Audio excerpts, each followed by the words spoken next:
Welcome back. Well, did you do your homework? Your homework was you were supposed to go watch a soap opera. Not listen to a soap opera, but you were supposed to go watch one for a little while. Did you actually do that? If you did, were you able to get the gist of the conversation, what was going on, just by watching what the actors were saying? You were watching body language, you were watching facial expressions. You were watching what they were saying, not listening to what they were saying. You need to do that so that you can watch what your customers are telling you. Some other homework you had. You were going to go back and start listening to your customers' buying signals. Remember those questions we talked about so that you can gauge where you are in the selling process? Remember they ask you more questions overall, like, do these things come in red? Could I get one of these in a 5-speed? The next level of buying signals would be more specific questions about buying, like, could I trade this CD player for an AM/FM cassette radio? Or could I get this bumper installed on Thursday if I bought this truck? And then the next level, when they actually talk as though they've already bought this thing. Gosh, when we get it home, we're going to pack the kids up and head out to Yosemite. You have to listen for buying signals so you know what to do. You know, sometimes we go through this selling process like a freight train. We don't hear or see anything. We're so wrapped up in our presentation. We know what we think we know what we're supposed to be doing, and we just barrel through it. And you miss so many opportunities to sell, and you also miss a lot of the opportunities to handle the objections that come up, but you didn't see them in the building process, the working process. Now, turn over to page 61 in your workbook. Page 61 in your workbook. This next section, we've gotten you organized, we got you some goals, we've talked about our customers, what they want. This next section, if I had to pick the most important part of selling, and everything is important, closing is important, there's no question about it. Handling objections is important, there's no question about it. But if I had to pick the single most important part of selling, it would be the basic steps. Now, as you can see on page 61, we're going to call these Joe's basics, and not just the basic steps of selling. These are Joe's basics, and the difference is going to be we're going to leave out any price talk. We're not going to pre-qualify our customers. We're not going to find out what they want for their trade. We're not going to ask them what they want to make in payments. We're going to instead find out who the car's for, what they're going to do with it, how they're going to drive it, who's going to use it. We're going to find hot buttons. We're going to find buying motives. We're going to find the reasons that they want to buy this car. Now, the biggest mistake salespeople make is they try to rush through these steps. We've talked before about the buying process, the process customers go through. They have to like you before they'll listen, before they'll believe you, before they buy. These basic steps of selling are designed to work people through that buying process. So these are your steps to a sale. Now, the biggest mistake people make is they skip these steps. And I got a phone call not too long ago from a Honda salesman up in Northern California. Good salesman. He said, last year before last, he said, I made $110,000 selling cars. He said, and I'd seen some of your tapes, and you always talk about the basics. And he said, the next year I decided to see how good I could do selling cars. He said, I watched your videotape every day for a year. And he said, at the end of that year, I made $192,000, from 110 to 192. Now, that's a pretty good improvement. And I asked him, I said, well, what was the biggest change that you made? I was expecting, you know, he learned some secret closes or did a much better job on handling objections or did more follow-up, more prospecting. He said, the biggest change I made was that I spent more time with my customers on the lot. He said, I slowed down and I made an extra $80,000. We're trying to speed up to make more money. You literally have to slow things down. We're trying to rush people through a very, very important buying process. And they don't like to be rushed through it. In fact, you can't rush them through it.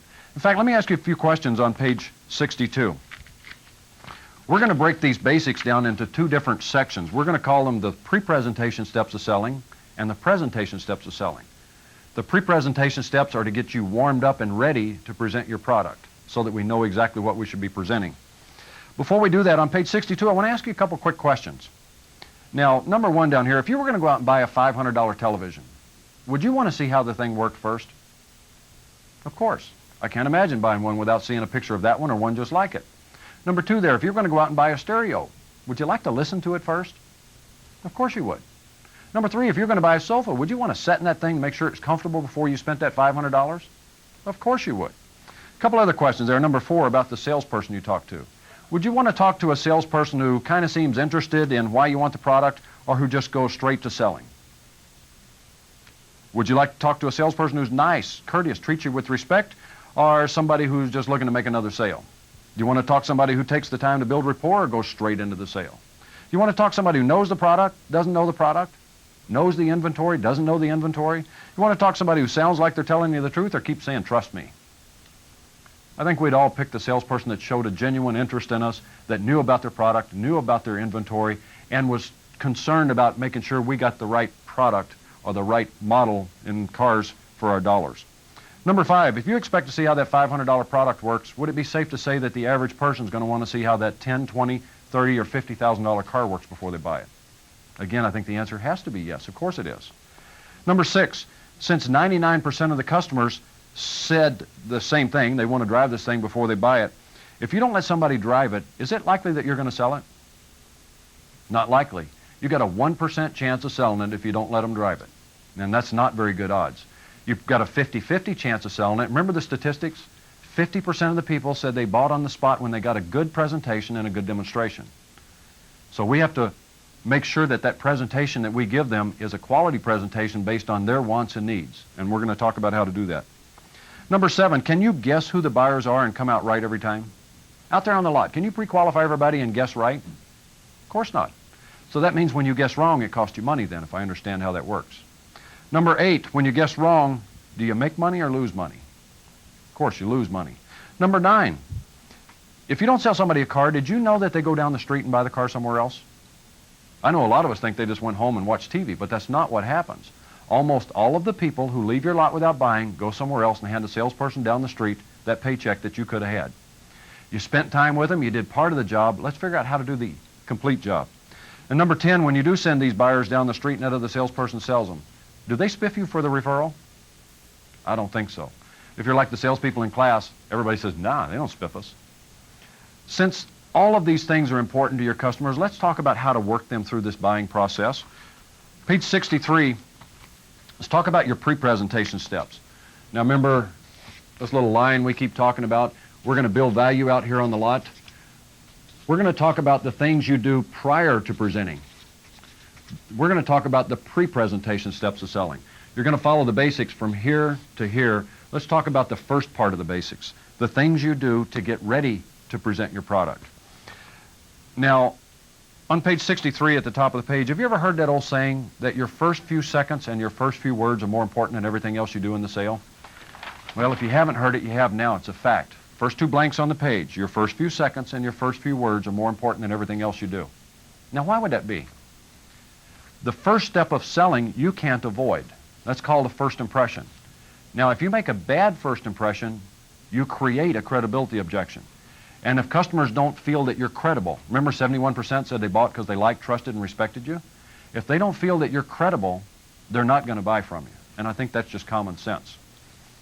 This first impression, step number 1 here, how long does it take to make a first impression? How long does that take? About that long? In fact, if a customer pulls up to the dealership and sees 4 or 5 salespeople hanging around the corner of the building, smoking, joking, spitting, haven't they already made a first impression? Was it a good one or a bad one? Is it going to help you make the sale, or is it going to hurt your chances of making the sale? If Bob and Betty pull up and say, look at them, there they are, just like vultures, just waiting for us, your chances are not as good of making that sale. So don't ever hang around the huddle. That's rule number 1. If you're going to go outside to talk to a customer. When I go to work, I either go to work and I'm either selling a car, or I'm doing my follow-up, or I'm prospecting, or I go out the door to get a customer. And I realize that if I hang around the huddle, my chances of getting the customer are not as good. So I always walk the lot, walk the inventory. You need to constantly review the inventory. A tip on reviewing inventory, I always walk in the row behind the cars. And you can look through the back window and you can spot, you know, where the air control knobs are and the radio knobs, and you can tell by looking at the radio from behind what kind of equipment this car has. So I always walk behind the cars. I looked through the cars I was walking by, so I knew my inventory and knew the equipment on each car. If you walk through the front row and you're looking at the front of the car, all you see is a windshield. So walk the row behind. The nice thing about doing that, too, is a customer will show up. That's where the customers come. They come out there on the lot. And the customer pulls up on the lot. You just kind of glance back to see who's closest. They know they can't get there before you, so now you can take your time. And I don't generally rush over to them. I say, hi, folks, I'm just looking at a car over here. I'll be over there in a second. And then I get to casually go over to the customer. And then we greet them, and we'll talk about how to do that in a second. So step number 1, make a good first impression. It only takes a second to make. How long do they last? You're right, pretty much forever. You've heard that old saying, you never get a second chance to make a first impression? So make sure that you make a good one. Number 3 down there, it says, list 3 reasons why this step of the sale is so important. When this tape is over, you guys sit around and talk about this. Why is a first impression so important to your sale? We know that they have to like you, so that's a good part of it. We've already touched on credibility objections. That's another part of it. You guys talk about some other things. Let's talk about how to make a good first impression. This is something you can't avoid, and I'm amazed at how few people consider it and plan it on purpose. Step number one to make a good first impression. If you remember that word last, number one, look like a professional. Look like a professional. Now, how do professionals look? Are they well kept? Are they well groomed? Are their clothes clean? Their clothes pressed? You need to look like a pro, and there's some tips down here. You know, before we got in the car business, some of us were ranchers and farmers and mechanics and teachers and waitresses and accountants, but now we're supposed to come across as a professional in sales out there on the lot. Take a good look in the mirror. Do you still look like a farmer, a teacher, an accountant, a waitress, or a bartender? Or do you look like a professional in sales? See, that look is going to affect their first impression. So we want to make sure that we appear to be a professional. Number two, you need to act like a professional. Now, how do professionals act? You ever see professionals hanging around the corner of the building, smoking, joking, screwing around? Not likely. I don't remember going to Bank America and seeing a bunch of bankers hanging out there doing that. So act like a professional. Number three, you need to sound like a professional. Sound like a pro. Now, I've also never been in Bank America in the showroom there waiting for the teller and heard a bunch of bankers over in the corner laughing and joking how they buried this guy in that 30-year loan last week. I just don't hear them doing that. I've also never been to my dentist, my accountant, my attorney, my banker, and had them say, pardon my French, but let me offend you and your family here real quick with that rude and crude story I heard the other day. They don't assume it's all right to cuss. They don't assume it's all right to screw around. They assume they need to be professional. You can be whoever you want to be away from work, but at work you need to be professionally neutral. Good rule to remember. Number four, you also need to think like a pro. Why is it so important to think like a pro? Because who you think you are is who you're going to become. And you need to be very aware of that. If you think you're just a slam dunk car salesman in a rotten industry, then that's who you are. If you think you're a professional in the automobile business, then that's who you are. And as soon as you can become a professional up here, you'll start earning professional wages and being able to deposit those checks at the bank. We've made a good first impression. We'll assume we did all these things right. The next thing we have to do in our pre-presentation steps, first thing is a first impression. We did that good. We got a check mark on that one. The next thing we have to do is greet our customer. We have to actually open our mouth and say something now, so we're at risk again. Now on page 65, let's take a look at your greeting. Step number two, greet the customer properly. First, when they're number two and then A, do you want to create objections early on in your presentation? And the choices are, yeah, I love a challenge, and no, of course not.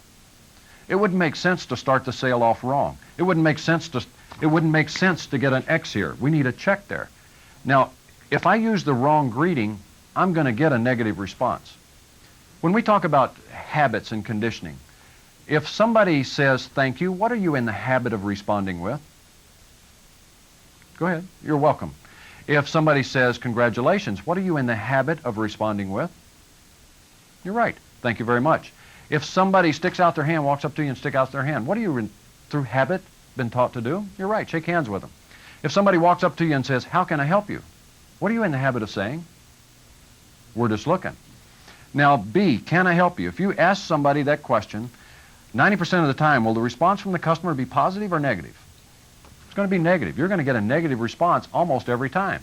It's not a no, we hate you, don't want to talk to you, but it will be a negative response. No, how can I help you? Nothing, we're just looking.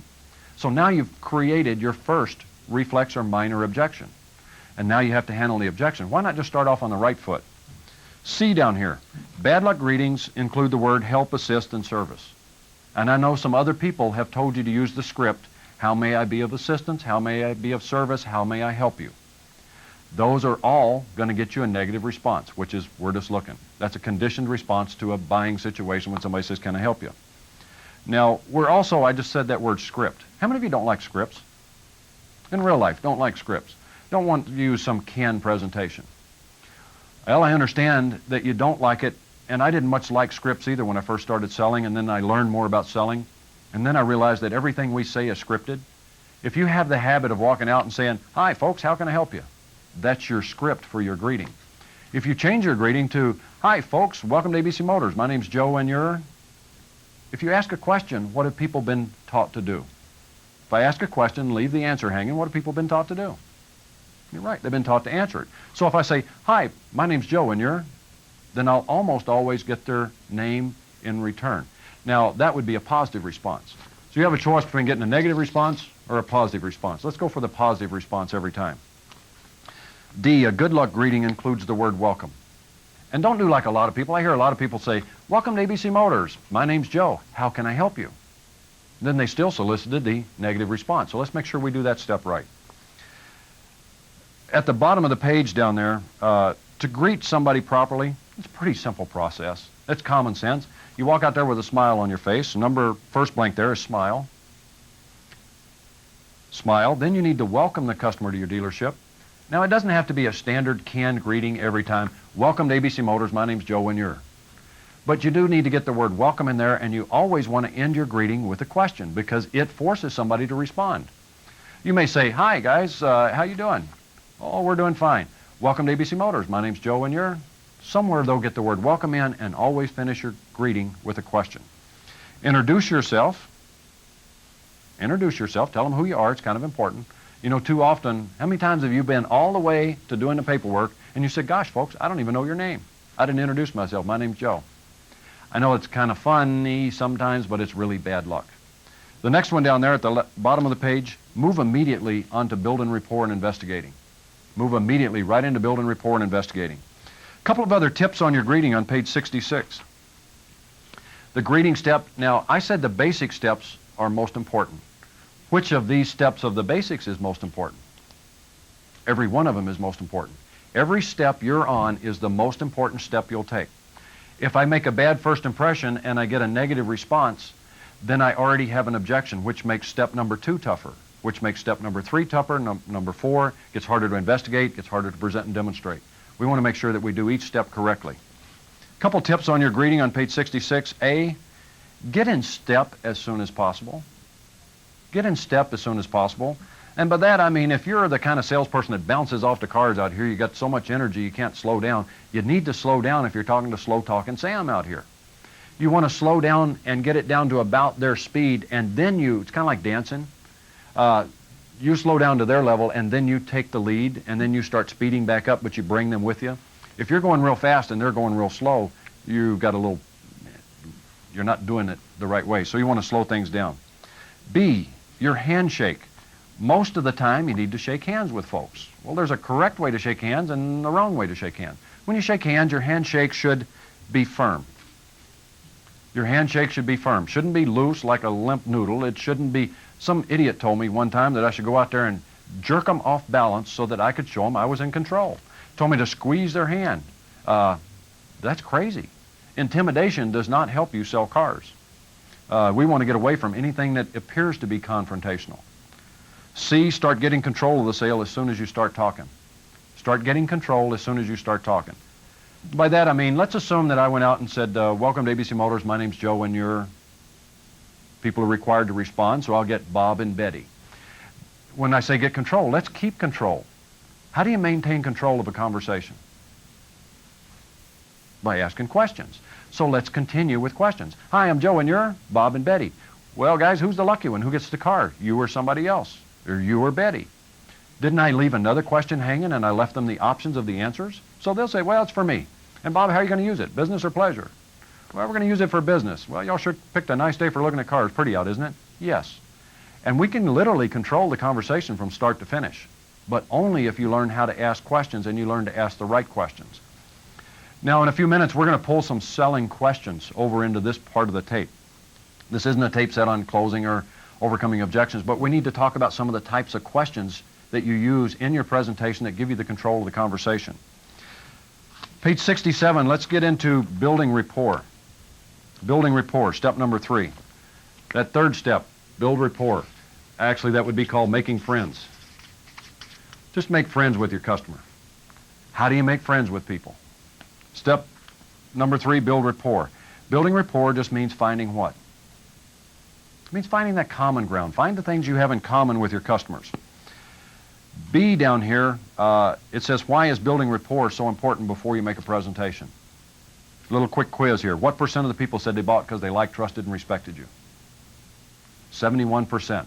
Building rapport is critical to making the sale, because if you don't make friends, there's not going to be a sale. Now, you have to be careful when we talk about making friends, because some people make such good friends they forget to sell.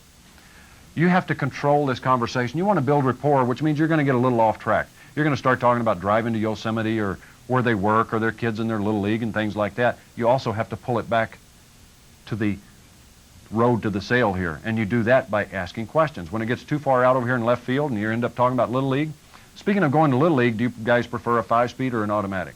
And bring it back with another question. There's some easy things to talk about to help you build rapport, some clues that'll help you. Number E down there, take a look at that. When we build rapport, we want to learn to ask open-ended questions. Open-ended questions.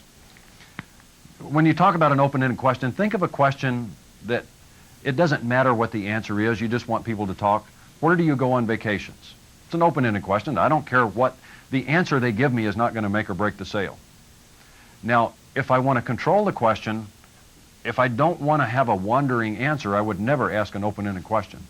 Too many of us have been taught to use open-ended questions to investigate, and we'll talk about that in a second. But that's the wrong time to use an open-ended question. You would never just say, who's the car for?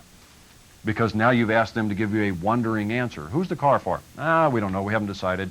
Like I said, we're just looking. Wrong answer. So use open-ended question to make friends, but don't use open-ended questions to investigate. Now at the bottom of the page down here, F. Building rapport is as simple as ABC. This is easy. It's too easy, and the clues are everywhere. A, ask questions. Ask questions. When we talk about building rapport and investigating, we'll show you how to work these in together. You'll build rapport and investigate at the same time. This is a back and forth. B, build a relationship. You want to make a friend. A, ask questions. B, build a relationship. And C, control the conversation. You do still have to control the conversation. How do you control conversations? By asking the right type of question. Let's talk about investigation, and let's work these in together on the next page, page 68. Now, I made the statement before that I think the basics is the most important part of selling. I don't think there's anything more important than those basic steps of selling. Now, if I had to pick a most important step of the basic steps of selling, then that would have to be investigation. The sale is going to be made or lost in your presentation over here in a minute. When you present your product, 80% of your selling is done out there on the lot, and most of that's done in your presentation, your demonstration steps. Now, to give a good presentation, you have to investigate. You have to find out what they want the car for, how they're going to use it, who's going to be driving it, so that you know what to cover in your presentation. You and I were taught kind of the wrong thing about selling. I was taught to learn everything I could learn about my product and tell everybody everything that I know. Well, they don't care about everything you know. So you need to learn to investigate to find out exactly what they want. Step number 4, investigate. Now, I said before that Joe's Basics doesn't include any price talk. Let me briefly try to explain why. This isn't also a class on negotiation. That's another tape set too.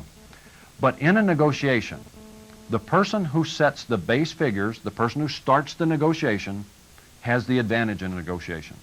Now let's look at out there on the lot. If you're out on the lot, would you agree that a customer has already come up with some ranges of what they would like for their trade-in?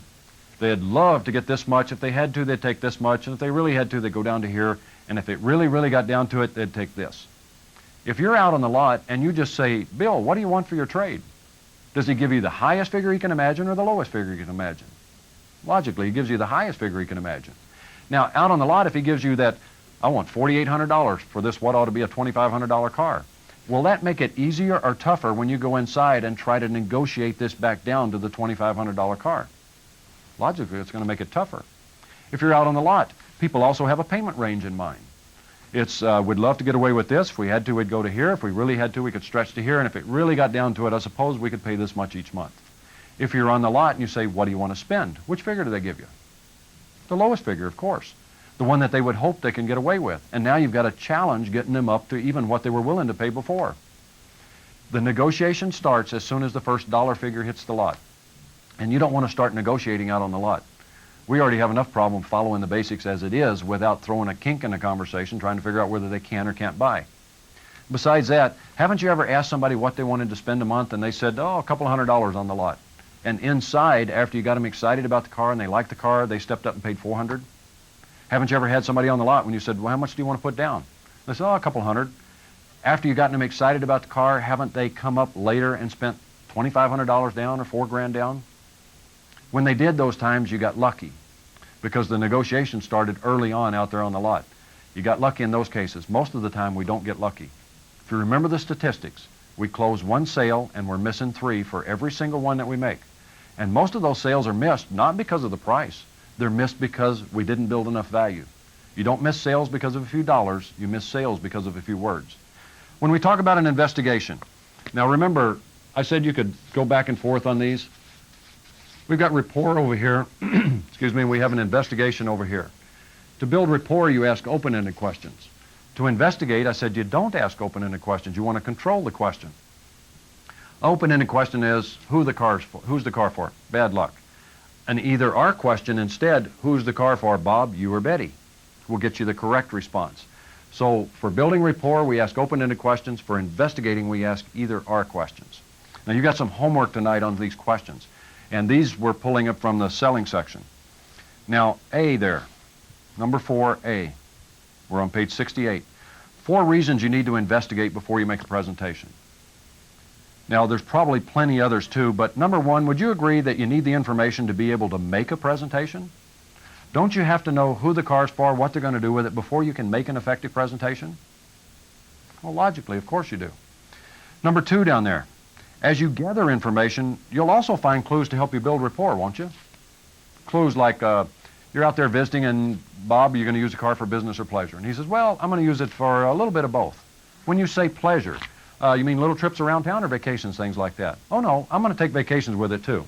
Perfect opportunity to build rapport. Oh, where do you go? Well, we go up to Yosemite, and we normally like to go up there 2 or 3 times a year. Oh, really? Now you can talk about Yosemite, ask a few open-ended questions. What time of the year do you like best? What do you normally do when you get up there? Do you go camping or do you stay in the lodge down there? How long do you stay? So you can visit. When it's time to bring it back over here, you bring it back with another either-or question. Speaking of going to Yosemite, do you guys prefer a 5-speed or an automatic? I prefer an automatic. Now you're back on the either-or question side. As you're building rapport and investigating, let's say that this circle represents the time you're presenting and demonstrating. You're with a customer, even this part of the sale. As you investigate, you're collecting bits of information. Who's the car for, Bob, you or Betty? It's for me. And how are you going to use it, business or pleasure? I'm going to use it for business. And when you use it for business, do you normally ride by yourself or carry people with you? I ride by myself. And will you ever use it for vacations, things like that as well? Oh yeah, we're going to use it to vacations too. Build some rapport. Remember that people make their buying decision based on 20% of the features on the car. They don't care about everything you know about this car. 80% of your selling is going to be done in this presentation demonstration step of the sale out here. You have to make sure that you cover these steps thoroughly. And again, you can go back and forth on them. Number 3, the more you know about the customer, the easier it's going to be to close the sale.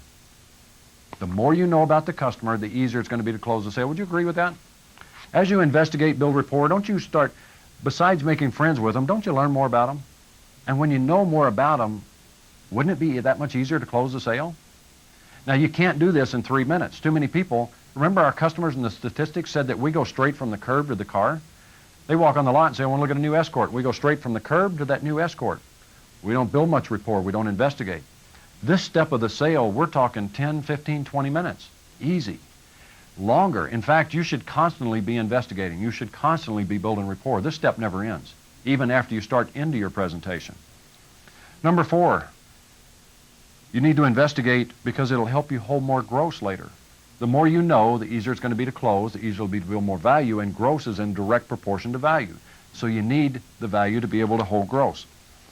Another little bit of trivia here, I don't know if you realize it, but you make the wrong presentation about 30% of the time. And I don't mean on too much car because you didn't investigate to find out what they want to spend.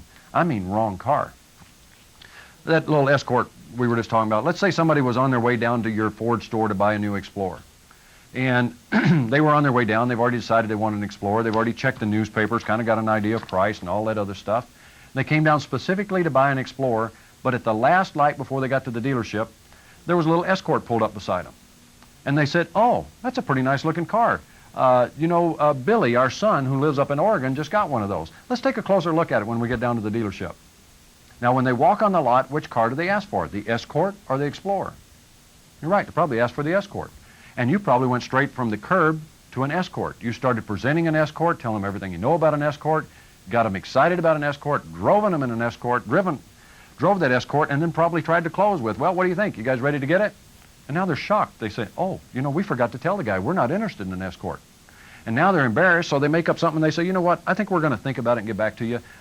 Give us your card, and if we're interested, we'll come back. Then they go to the next Ford store and walk in the door and say, I want to buy an Explorer. They don't want to make that same mistake they made at the last place. 20 to 30% of the time, you make the wrong presentation because we don't investigate. Now, we got some sample questions in the workbook here that we'll go through in a minute. So we want to continue to investigate. Who's it for? How are you going to use it? Car, truck, truck. What kind of trucks do you have? I think you only have two kinds, don't you? Two-wheel drive and four-wheel drive. I want a four-wheel drive. I think you only have two kinds of those, don't you? Big truck or little truck? Well, we want a full-size truck. 5-speed or automatic? I want a 5-speed. And you prefer a standard cab or extra cab? We want a standard cab. Long bed or short bed? Short bed. Now, you could keep asking specific questions until you narrow this down. One caution is you don't want to ask so many specific questions about features that you work yourself into a corner with a car or truck you don't have. So you want to ask more general questions. I'm trying to point out how many questions you could ask. When you use this thing for business, do you ride by yourself or carry people with you? I generally ride by myself.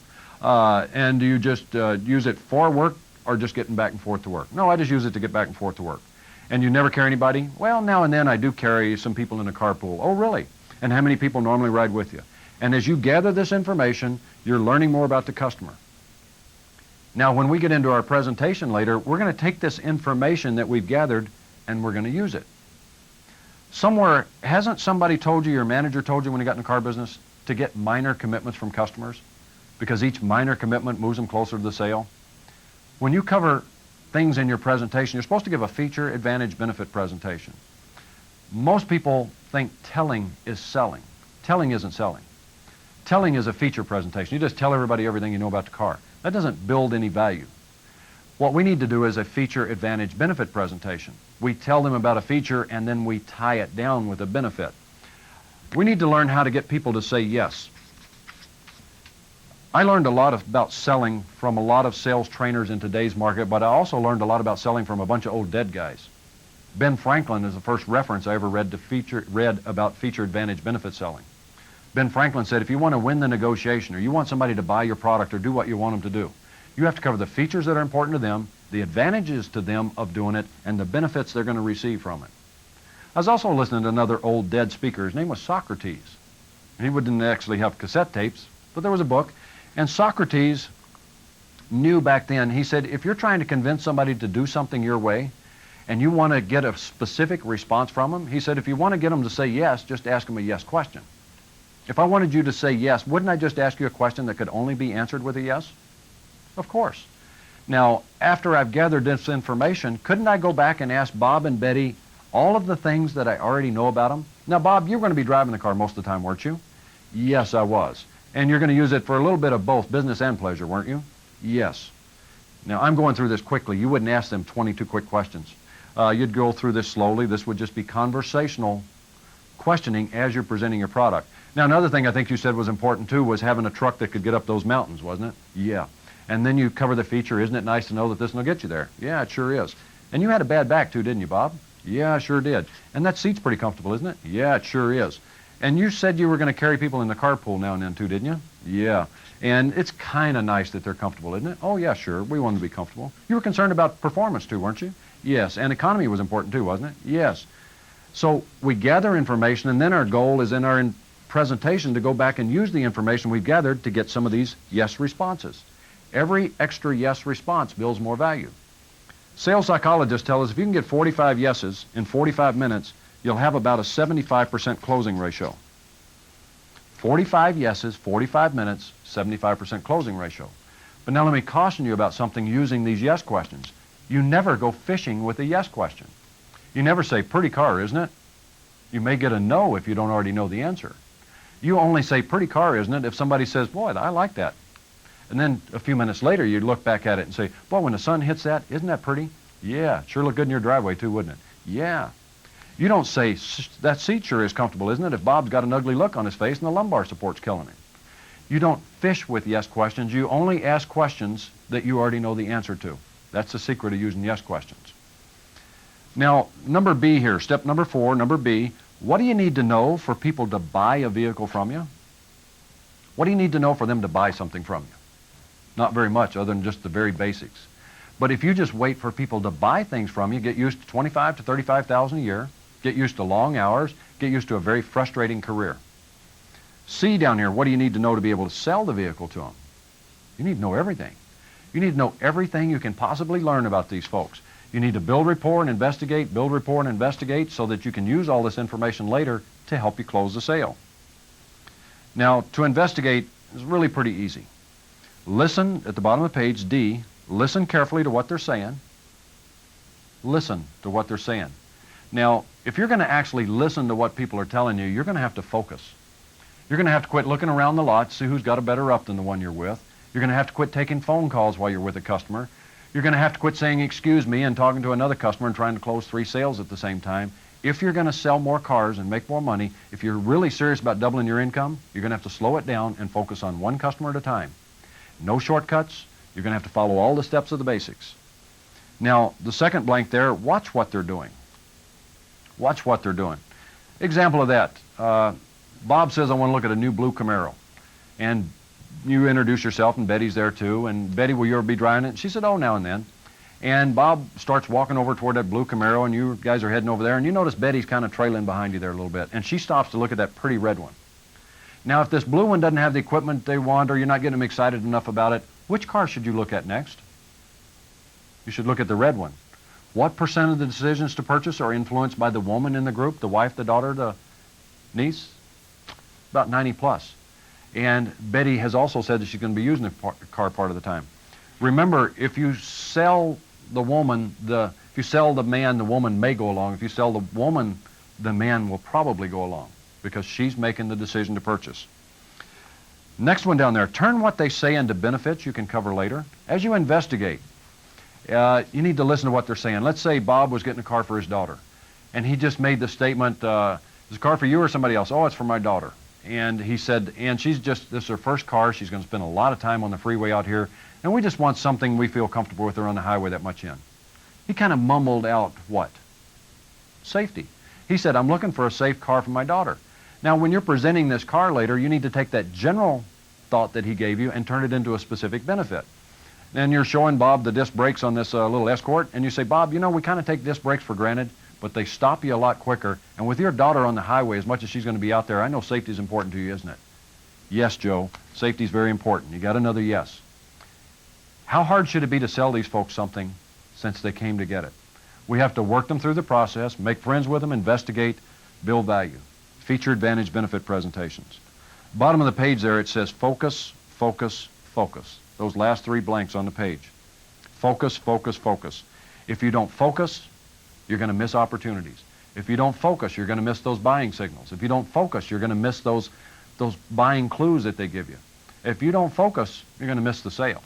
And it doesn't make sense since you got to spend time with somebody. I watch salespeople all the time, and you've probably done the same thing, and you see it happen every day. They just try to run between the raindrops out here. Try to find the person who says, I'll buy without you doing anything. Good luck, it doesn't happen. Page 69, there's some sample investigative questions. Sample investigative questions on 69. There's a lot of them on here. What you'll notice about almost every one of these investigative questions is an either-or question. Almost all of them are either-or questions. Now, you have homework tonight. Your homework is to write out 30 either-or questions. I've got them here on the page. Why would you need to write them out? Because you're going to change the words. You're going to change the words and take them from my words to your words. You're not going to go out and say things the way that I say them. So you have to rewrite the words in your own words. So you want to rewrite these questions. Now, I said most of them are either-or. That first question up there on the top of page 69, if a customer walks on the lot and says, I want to look at a new Escort, the first question you should ask is, what do you like most about the new Escort? Now, what will they tell you? Whatever it is, it'll be their buying motive or hot button, won't it? Let's say that they said, I want to look for cars for my daughter, and I want to look at an Escort. What do you like most about the Escort? Well, my neighbors had one for a couple years. They hadn't had any problems with it, and it gets great gas mileage. What did they tell you their hot buttons were, or their buying motives? I believe they said economy and dependability, didn't they? So listen. At the bottom of the page it says big tip. You want to highlight that or underline it or circle it. Don't ask questions that are so feature specific that you work yourself into a corner that you can't get out of. So be careful with that part. On page 70 there's an example of how to build rapport and investigate at the same time, this back and forth process. Especially after this tape and the next tape, you guys need to sit around and talk about this. You need to understand these. You may need to replay this part of the tape. On page 70, read these investigative questions and maybe role play them. One of you guys read the investigating part, one of you be the customer and role play back and forth so that you can see how the sale goes from building rapport to investigating, back to building rapport, back to investigating. There's also another example of how an investigation progresses on page 71. There's some very specific things you need to learn about your customer. And this is a very short version again, but there at the top it says an example of how an investigation progresses. You need to find out who it's for. You need to find out how they're going to use it. You need to find out what type of vehicle they're looking for. You need to find out if there's any other drivers, and you also have to discover their buying motives. You have to discover all of this in your investigation. And I watch a lot of people, salespeople, stand around with their hands in their pockets, walking around the car mumbling, "Do you have any questions? Do you have any questions?" And then they'll read the sticker to them now and then. "Do you have any questions or anything I can answer?" "Well, what do you guys think?" That's not selling. That's not even telling. That's not even the first part of selling. We have to learn to follow the steps of selling and investigate properly. I can't stress enough that the basics are most important. There's nothing more important than the basics. And of the steps of the basics, I can't stress how important building rapport and investigating are. 71% of the people said they bought because they liked you. Nobody's going to buy the car if they don't see the value. To give a value-building presentation, you have to follow the basics. Now, you've got homework tonight. It's to write out 30 either or questions. It's to write out 30 yes questions. And just a tip on these yes questions, when you ask a yes question, "Beautiful day out, isn't it?" You put the question at the end. "That sure looks nice, doesn't it? Boy, that seat's comfortable, isn't it? Boy, this, you look good in this, don't you?" You don't want to ask all the questions with the question hanging at the end, because after a while that'd get noticeable, wouldn't it? And you don't want that, do you? If they noticed, they'd resist more, wouldn't they? So we also have to practice our timing, don't we? So we want to make sure that we practice our timing, but we also need to learn how to vary these questions. Couldn't you put the question up front? Didn't I just do that? Isn't that a pretty color? Isn't that seat nice? Wouldn't it be great to have cruise control on those long trips? Since you're going to be in sales, wouldn't it be handy to learn to put the question in the middle of the sentence now and then too? Learn to put them at the end, learn to put them at the beginning, and write some in the middle. So when you do your 30, vary them a little bit so that you have a variety of types of questions to ask. And then you need to practice, drill, and rehearse these. I made the mistake of trying to learn how to investigate and how to use these yes questions without actually saying the words. I used to read and listen, but I never actually said them. The key to this is to not only write these questions down, but to role play them and practice, drill, and rehearse. You've got your homework tonight to write out these questions. The next tape, we're going to talk about the presentation steps, and we're going to work you through those steps of selling. We're going to turn a casual presentation into a value-building presentation. Instead of having people say, "Well, we'll think about it and get back to you," we're going to give them a presentation that's got so much value in it they can't. And we'll touch on a couple closes. So you got your homework, talk about these things after class, and I'll see you on the next tape. Have a great day. This concludes this segment. Stay tuned for some